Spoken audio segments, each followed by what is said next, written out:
আমরা কি বলে নিজেকে মুসলমান দাবি করি আমরা নিজেও বুঝি না। কারণ আমরা নাকি মুসলমান দাবি করি, নামাজ কয় রাকাতে, কত রাকাত সুন্নত, কত রাকাত নফল, কত রাকাত ফরজ সেটাও জানি না। আজকে আপনি মুসলমান, সত্যিই ইমানদার আপনি, কারণ নামাজ আপনার উপর ফরজ হয়েছে। সেই নামাজ কত রাকাত ফরজ, নফল, সুন্নত আপনি আজকে শুনে যাবেন।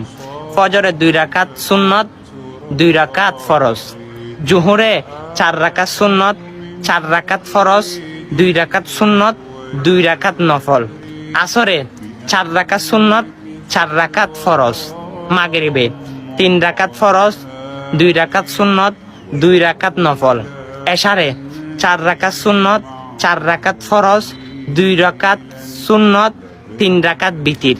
হ্যাঁ, আমরা মুসলমান, সেটাও কিন্তু আপনাকে যদি জিজ্ঞেস করা হয় আপনি পারবেন না। আজকে আমার কাছ থেকে শুনেছেন, আল্লাহ রসুল বলে আমার একটি আয়াত হলে অন্যের কাছে তুমি পৌঁছে দাও। আপনি নামাজের দাওয়াতটা শুনেছেন, আপনার মতো সৌভাগ্যবান কেউ হতে পারে না। এই দাওয়াতটা সকল মুসলমানের কাছে দয়া করে পৌঁছে দিবেন, তারা যেন আল্লাহর রহমতে তারা যেন 5 ওয়াক্ত নামাজ পড়তে পারে। আমিন। সমান নেকির অধিকারে আপনিও হবেন।